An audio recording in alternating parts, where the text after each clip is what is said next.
Karoline Leavitt, the newly appointed White House press secretary, stepped into the Atlanta press room with the weight of a nation on her shoulders, her heels clicking sharply against the polished floor as she approached the podium.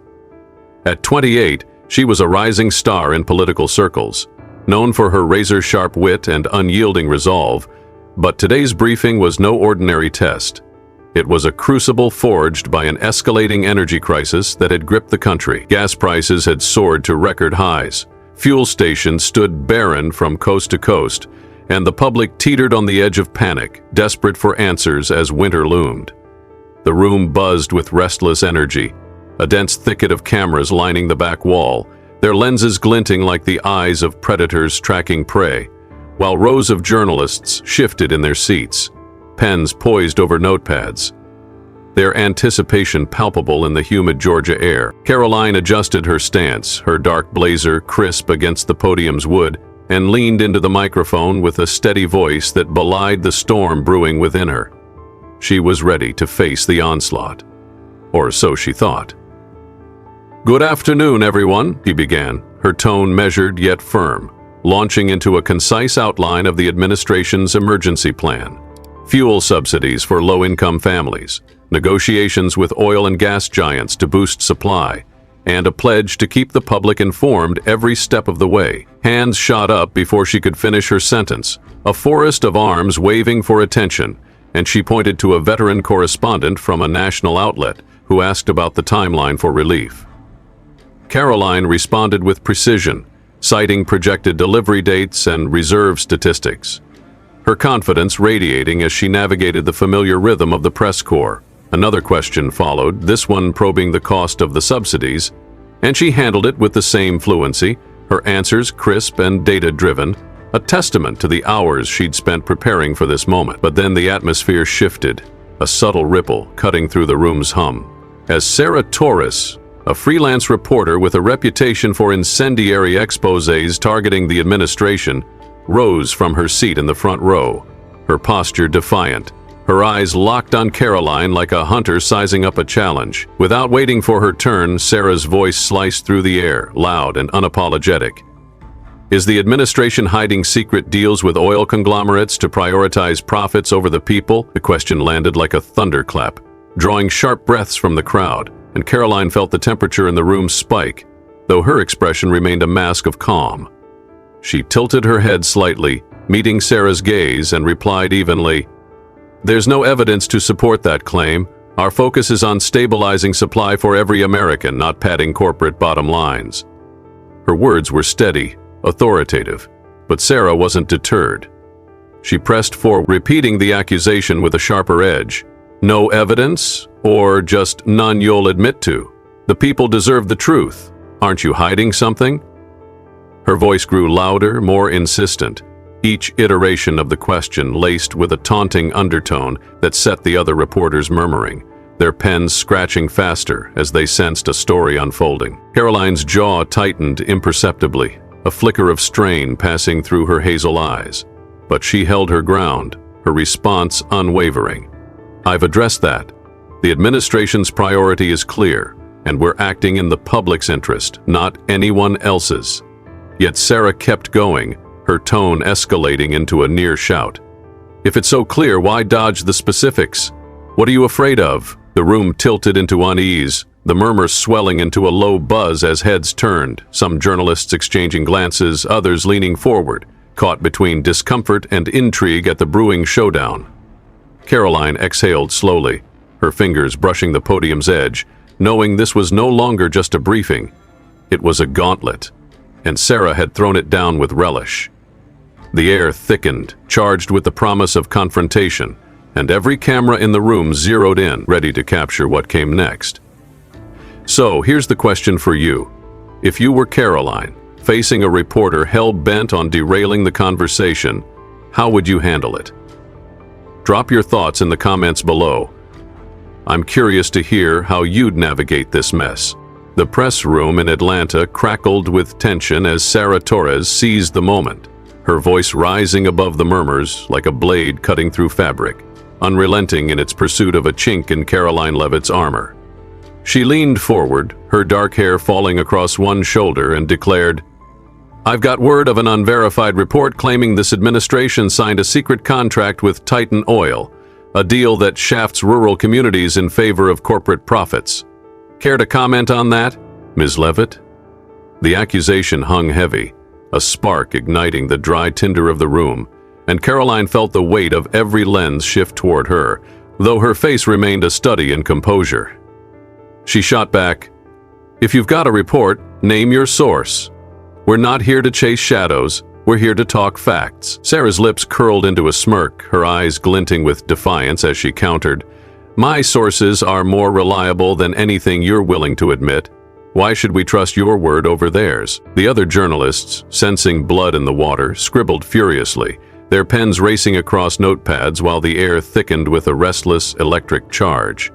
Karoline opened her mouth to redirect, pointing to a bespectacled reporter in the third row with a question about fuel distribution timelines, but Sarah's voice sliced through again, sharp and accusing. "Why are you dodging this? The rural poor are running on fumes while you cozy up to oil barons. Answer me." Karoline's pulse quickened, though her tone stayed level, a steel thread running through it as she replied, "This briefing is about solutions. Subsidies are rolling out, supply lines are being secured, and we're transparent about it.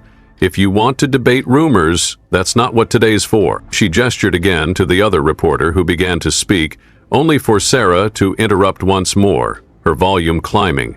"The people deserve the truth, not your polished talking points. Why won't you address the Titan deal?" A faint crease flickered across Karoline's brow, the first sign of strain in her otherwise unflappable demeanor, though she held her posture steady, her hands resting lightly on the podium. She took a measured breath, her voice firm but calm. "I've said it. No evidence, no deal. Our priority is every American, not corporate boardrooms." The room buzzed louder, a few journalists exchanging hushed words, their curiosity piqued by Sarah's persistence. But Karoline's patience was fraying at the edges, her hazel eyes narrowing ever so slightly as she prepared to pivot again. Then, chaos broke the rhythm. A young aide, breathless and wide-eyed, darted through the side door, weaving past the camera crews to reach Karoline's side, his whisper urgent against the hum of the crowd. Karoline tilted her head just enough to hear him, her expression tightening as he delivered the bombshell. A leaked internal memo had just hit the internet, detailing a closed-door meeting between administration officials and oil industry CEOs, including Titan Oil's head honcho. It wasn't damning, no smoking gun of misconduct, just strategic talks about supply chains. But the timing was a gut punch, a Molotov cocktail lobbed into an already volatile scene. Sarah, oblivious to the leak, pressed on with her barrage, her voice grating now. "You can't keep sidestepping. People are suffering while you play favorites." "What's in those contracts?" Karoline's mind raced, the aide's words echoing as she processed the new reality. Nothing illegal, sure, but the optics were a nightmare, and Sarah's relentless jabs were piling on pressure she hadn't anticipated. Her fingers flexed against the podium, a subtle tell of the storm churning beneath her cool exterior, though she kept her gaze steady, refusing to let the room see her sweat. The cameras caught every angle, the journalists leaned in, and the air grew stifling, a pressure cooker ready to blow. Sarah's ignorance of the leak only amplified the irony, her questions unwittingly stoking a fire she couldn't yet see, while Karoline braced herself for the fallout, knowing this was no longer just about one reporter's crusade, it was about to get a whole lot messier. "So, what do you think? Pure coincidence? Or was that leak timed to torch Karoline's credibility? Drop your take in the comments. I want to know what's running through your mind." The Atlanta press room reached a boiling point as Sarah Torres, undeterred by Karoline Leavitt's measured deflections, launched her most incendiary salvo yet. Her voice erupted, raw and piercing. "If you've got nothing to hide, why not release every single contract with those oil giants right now?" The question reverberated, a grenade lobbed into the heart of the briefing, and Karoline felt the dual pressures of Sarah's aggression and the freshly leaked memo clamp down like a vice. Her mind churned over the document's contents, a dry recounting of logistics talks with no whiff of conspiracy. But the optics were poison, and Sarah's relentless prodding was turning a manageable fire into an inferno. She squared her shoulders, her voice cutting through the haze with a steely edge. "We disclose what's necessary to safeguard national interests, not to indulge baseless fishing expeditions." Sarah threw her head back and laughed, a harsh, mocking sound that ricocheted off the walls. "National interests? Or your own? Which is it, Karoline?" The room fell into a stunned hush, a vacuum of sound as every eye zeroed in on the podium. Reporters froze, pens hovering, cameras whirring to capture the moment, the air so thick with expectation it seemed to press against Karoline's skin. She stood motionless for a heartbeat, her hazel eyes locked on Sarah, the weight of the leak and the reporter's taunts colliding in her chest. But her face betrayed nothing beyond a faint tightening of her lips. Then, with a slow, deliberate inhale, she planted both hands on the podium, her knuckles whitening against the wood, and delivered a line that shifted the ground beneath them all. "If you don't have a constructive question, I'll have to ask you to leave this room." Sarah's smirk widened, her stance defiant as she shot back, "You wouldn't dare." "Go ahead, try it." The challenge hung there, a dare Karoline couldn't ignore. She lifted her chin, her gaze flicking to the side, and with a subtle nod, she signaled the security officer stationed near the exit. A tall, broad-shouldered man in a dark suit stepped forward, his presence a quiet thunderclap, and the room gasped as he approached Sarah, who stood rooted for a moment, her bravado faltering. Then she exploded, her voice shrill. "This is press suppression, plain and simple," as the officer gently but firmly guided her toward the door, her protests echoing until she vanished into the hallway, leaving a wake of chaos rippling through the crowd. The other journalists surged into action, a cacophony of voices breaking the silence. Some shouted over each other, "Was that necessary, Ms. Leavitt?" While others, more measured, asked, "How do you justify removing a reporter mid-briefing?" Karoline raised a hand to quell the storm, her tone unwavering. "I'm here to deliver information, not to spar with someone chasing headlines. Our focus is getting fuel to families, not feeding distractions." But the leak gnawed at her, its shadow looming larger with every question. She could feel the narrative slipping, the memo's existence a crack in her armor, and though it held no damning secrets, its timing demanded a response. She pivoted, her voice softening just enough to signal control. "Regarding the document that surfaced, I'll review it personally and address any legitimate concerns once I have the full picture. Next question." The room buzzed anew, a mix of skepticism and grudging respect swirling among the press corps. Some scribbled furiously, crafting headlines of tyranny. Others nodded faintly, impressed by her refusal to buckle. A gray-haired veteran in the back muttered to his neighbor, "She's got guts, I'll give her that," while a younger reporter whispered, "This is going viral either way." Karoline's pulse thudded in her ears, the adrenaline of the moment still coursing as she scanned the sea of faces, knowing Sarah's exit had flipped the script. Whether it was a win or a wound remained to be seen, but the briefing had morphed into something far beyond fuel subsidies. It was now a battlefield of trust, and she'd just drawn a line in the sand. "So, what's your take? Was Karoline right to boot Sarah out, or did she overstep the line?" Hit the comments and let me know where you stand on this one. The moment Sarah Torres was escorted out of the Atlanta press room, the fallout ignited like a brush fire in a drought. Within minutes, shaky smartphone clips of the confrontation flooded social media, the hashtag Karoline v. Sarah surging to the top of trending lists as users dissected every frame, some cheering Karoline Leavitt's resolve, others decrying her as a dictator in a blazer.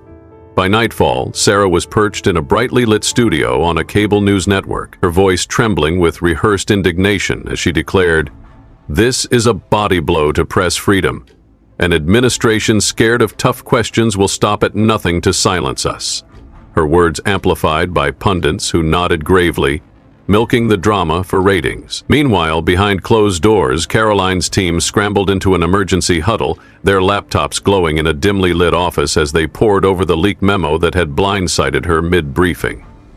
It was authentic, a dry 8-page record of a meeting with oil CEOs, including Titan Oil's brass. But a thorough read revealed no backroom deals, just logistical chess moves to shore up fuel pipeline. Karoline paced the room, her heels muffled by the carpet, her mind racing as she weighed the damage. The document was clean, but the timing reeked of sabotage. And with Sarah's narrative gaining traction, silence wasn't an option. She stopped, turned to her aides, and made the call. "We're releasing it, all of it, every page, unredacted, tonight. Let them see for themselves, there's no conspiracy here." The decision hit the wires like a thunderbolt. The full memo uploaded to the White House site with a terse statement. "Transparency is our commitment. Judge the facts, not the rumors." A gamble to smother the wildfire before it consumed her credibility, though she knew the internet's outrage machine rarely paused for nuance. Then came the sucker punch.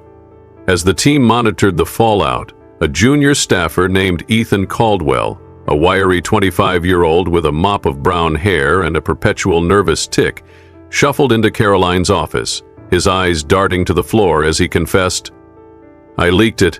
I couldn't stand how we're handling the energy crisis, leaving small towns like mine in the dust. I thought people needed to know." The air stilled, Karoline's aides exchanging stunned glances, but she didn't erupt.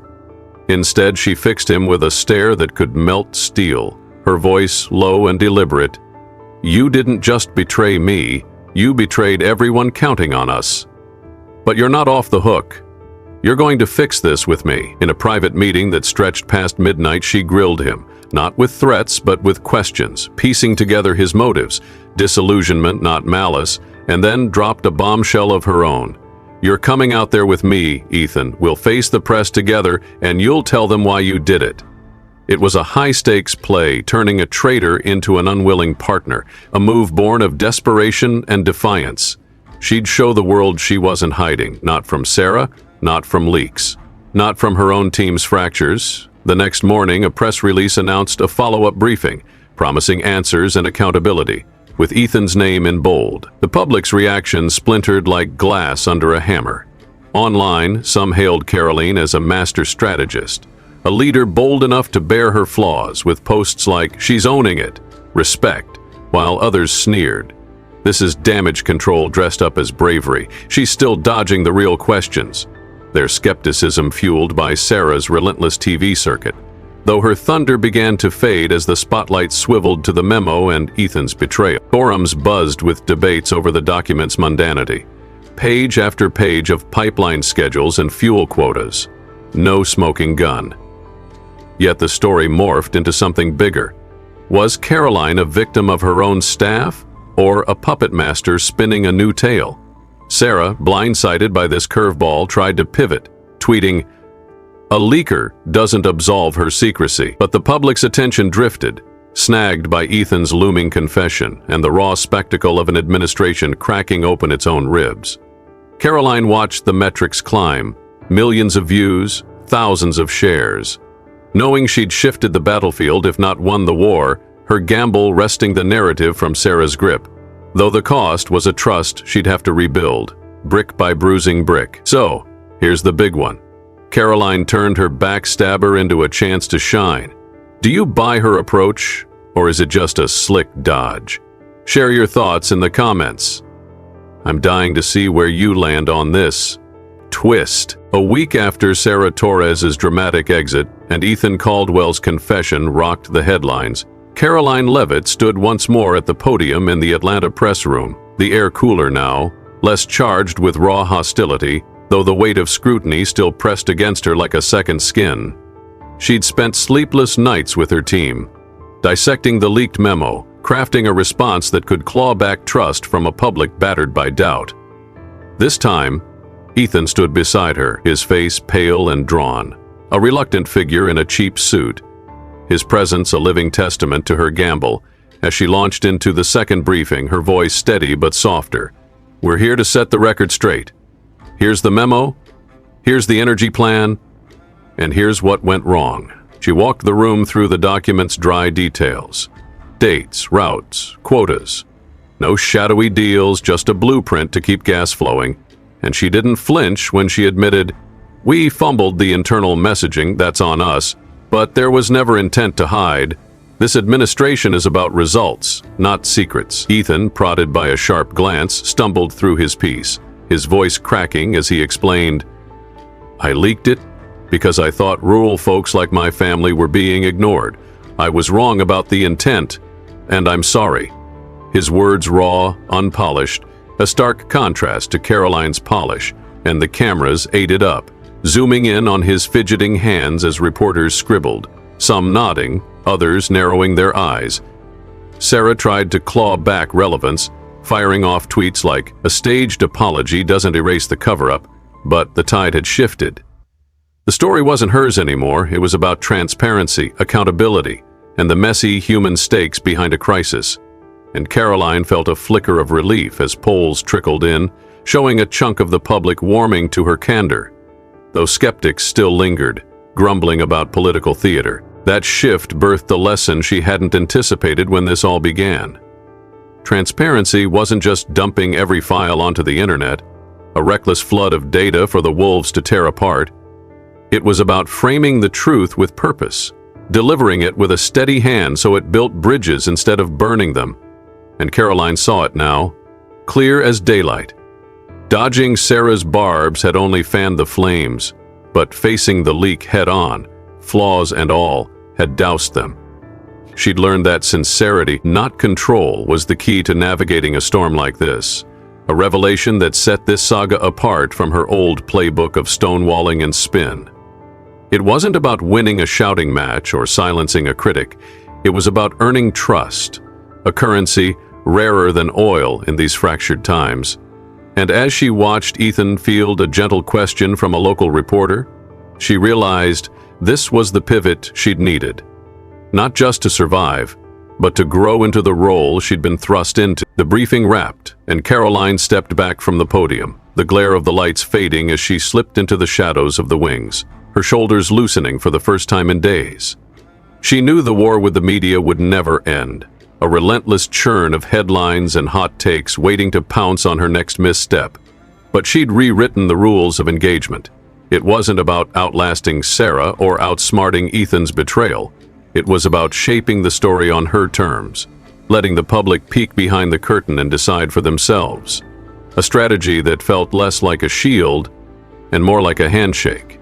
Her aides hustled around her, phones buzzing with updates, fuel trucks were rolling out, prices ticking down. But she tuned it out, her mind lingering on the bigger picture. Trust wasn't won in a single presser. It was forged over time. And she'd laid the first brick, imperfect but solid. As she walked the hallway to her office, a final message flashed across a screen overhead, simple and direct. Watch the full story unfold. Truth is in the details, a quiet invitation to dig deeper, to see beyond the noise, and she hoped, maybe naively, that some would take it, that this chapter would leave a mark not just on her, but on how they all grappled with the chaos of now. She'd survived the fire, but more than that, she'd learned to wield it. And that felt like a victory worth chasing, one truth at a time. So, tell me, what lesson from this mess hits you the hardest? Drop it in the comments.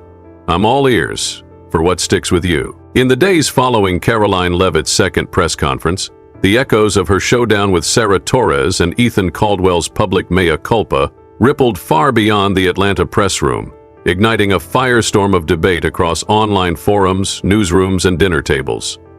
The story became a lightning rod, a Rorschach test for a fractured media landscape, with journalists and armchair pundits clashing over the blurry line between press freedom and professional duty. On one side, voices rallied behind Karoline, praising her for drawing a boundary against what they saw as Sarah's grandstanding.